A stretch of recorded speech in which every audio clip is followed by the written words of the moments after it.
Good morning, everyone. Good morning, the respected panel here. I'm very, very honored to be here, and it all feels a little excessive because honestly, it's just an exam, right? Thank you so much for having me here. I hope I can help you, all of you, hopefully clear this and whatever tips I have, I'll love to share them. Uh, to be honest, I did not actually expect to rank one. I was going to be happy with even a 1 lakh rank, just somewhere in the list, getting an IAS job. So I think the one thing that I probably did differently was I never took this exam a little too seriously.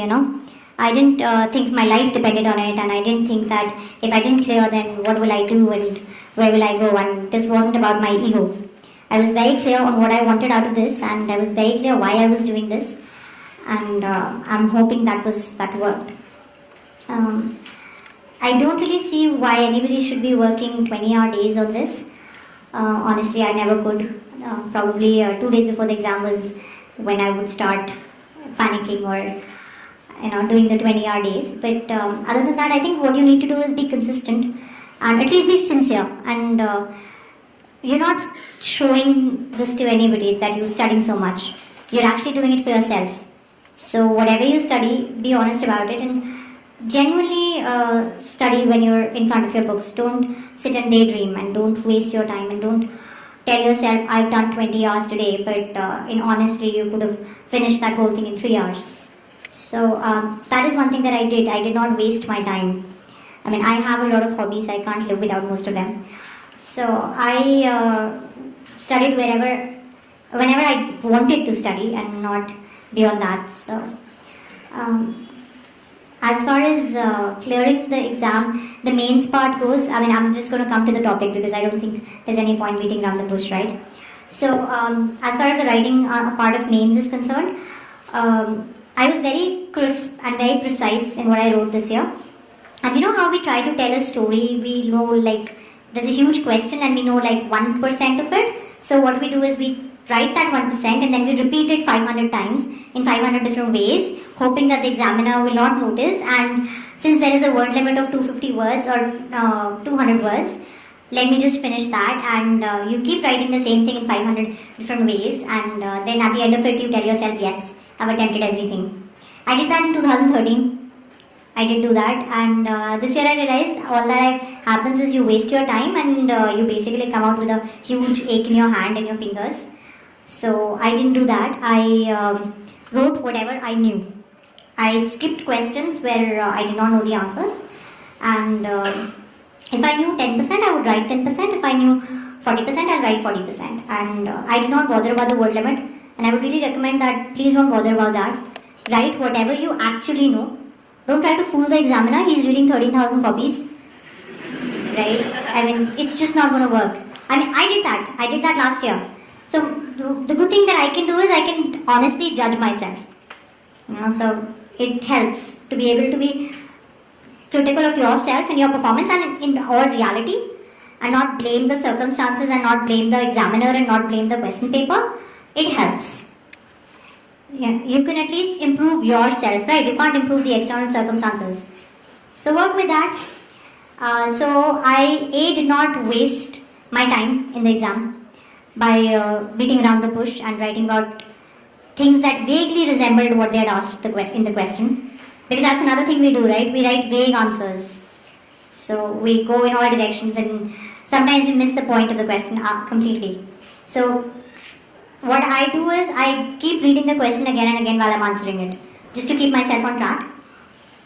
So I'll give you precisely what I did in the exam, right? So every question I would answer it. I started answering in points because till date I had been answering in paragraphs and that doesn't work. Even in my optional, I wrote in points, like precisely to the point answers in points, and I underlined the keywords, not the whole sentences, the keywords most of the time. I did not use 500 colored pens that girls do, right? And I just don't understand how do you hold that many pens in one hand? That pink and the purple and the blue and red and green. I don't know, how do you do that? I can't. So I underline most of the things either in a pencil if I had a minute spare, or with the same pen that I was writing. In fact, I did that with the diagrams as well. Oh, yeah, you told me, actually Mrinal told me to discuss a few things, so I'll come to those later. But so write your answers and points. If you can give a starting or an ending, okay. I did not have the time. There was just too much to write. So most of the times I did not do that.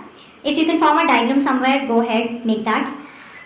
Especially, geography type of questions, or there you kind of have to most of the time.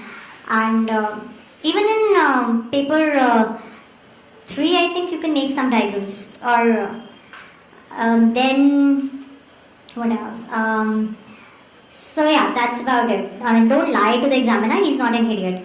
We need to respect their intelligence. We need to understand that they've read too many of them. I mean, we're not the smart ones appearing. Let's not overestimate how much we can fool people. So don't do that, and that's pretty much what I did. I was told to talk about the essay thing also. So I can actually discuss about choosing the topic for the essay. I think it's best to choose a topic which is not too vague. Do you have a question, somebody? Okay. So I think it's best to choose a topic which is not completely philosophical or completely vague. Unless you're a philosophy optional, in which case, brilliant. I wasn't, and I really don't recommend it, because unless you can give concrete points to your essay, it's just not going to fetch you marks. You're going to go in all directions and you don't really know. See, what happens with philosophy is the way I judge something might not be the way you judge it, right? So what you're writing may not connect with the examiner at all, and you can go totally wrong with that. So it's best to choose a topic which has some concrete points to write about. Things which can be done as tick mark.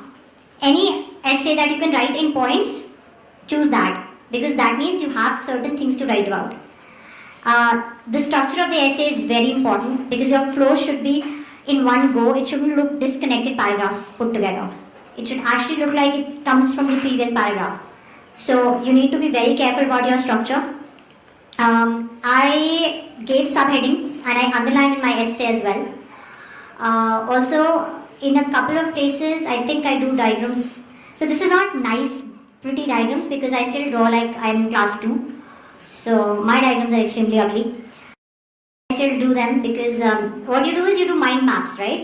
Those charts and things. So that's what I did. That's mainly, I think, what I did in the essay. So, take an essay where you have concrete things to write, where there is something solid where you can be judged. So, something that you can think new about. I took the essay, for the second one I took tourism essay. Can this be the next big thing in India? And for the first one I did this one, standardized tests. Because both are things which can be analyzed. So I'm good at that. I did those. I try not to touch philosophical essays. I should actually tell you about my first attempt. I got a 90 on essay that time out of 200, which was pretty average. The reason was I chose this essay which was something about history and geography. History doesn't geography does changes, or history doesn't, or something like that. The reason I took it was I saw the question, I got really excited that yes, this is my optional, this is geography, I know everything. I've done the whole, the evolution of landforms and all of those theories. I can answer this. So out of around 12 pages that I wrote 10 pages on geography and 2 pages on history, because obviously I didn't know enough about history, and that was such an unbalanced answer. When I came out, I was super happy with what I had done. But then a few days later, it sank in that you've actually written 10 pages on geography and 2 pages on history. So obviously they're not going to give you marks. So however pretty your language is, however beautifully you can structure, you need to take a balanced approach and make sure you give all the aspects of the essay equal attention. So it's better to cover as many aspects as possible in your essay, rather than taking a few things and writing them better. I think what UPSC now wants is a wider view rather than a more in-depth thing, which is why if you notice, the course is very wide. It's not, even the questions that are being asked, they're very wide. They're not in-depth. And considering you have to answer 25 or 20 questions in one exam, they can't possibly be asking you for depth. And that, 600 mark answers, they don't exist anymore. So what you need to do is you need to know a lot of things and you need to be able to connect a lot of things in the exam. So, for example, the question Battle of Panipat, why has Panipat been the center? Now that was given in the history section, right? It was in the history part, but that's actually a geography answer. That's not a history answer at all. It had completely everything to do with your geography and your economics. Is that surprising? And I guess everybody knows that, right? It was a geography answer. Yeah. So, that's what they're doing now. They're not actually asking you straight one subject based thing. They're actually asking you to connect everything around you. So that's what you need in the exam.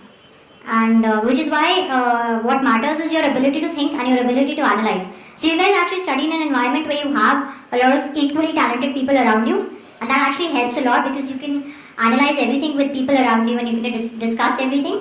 For most people who prepare at home like me, it's a little tougher. So the one thing you need to learn is how to analyze. And the best thing is, what happens is when you just do it on your own, you tend to take one point of view and you discard other people's point of view, or you think, what does he know, he's stupid. So, try listening to everybody, try getting as many devil's advocates in your group as possible, and try discussing things with other people. Besides that, so generally, those are the things that I think we should be doing in your this thing. And honestly, don't take it that seriously. I mean, I meet a lot of people who actually write to me saying, "Ma'am, I'm depressed, I did not clear." How can you be depressed about an exam? It's just an exam. Fine, you didn't get this job, you'll get something else as long as you're willing to work hard. And India is full of opportunities. It doesn't matter if it's this one or something else. As long you're going to be a contributing part of the society, right? Any which way. So let's not take ourselves too seriously. Let's not take the exam too seriously. It's a job that you're applying for. It's nice to get this job, right? I mean, yeah, why not? But it can't be the only thing in your life. It can't be what your identity is based on. You can't be who you are can't end in an answer of I am this officer or this thing. That's not you. You're going to be something different. You're an individual. You're a person. You have traits. It's not a rank or a title that should define you. So I think the main thing is don't take yourself so seriously. Don't take this exam so seriously. Look at your faces right now. I can't see a single person smiling. Oh my god. I realize I'm really, really boring and very, very to the point. But come on. This can't be, seriously, not this serious.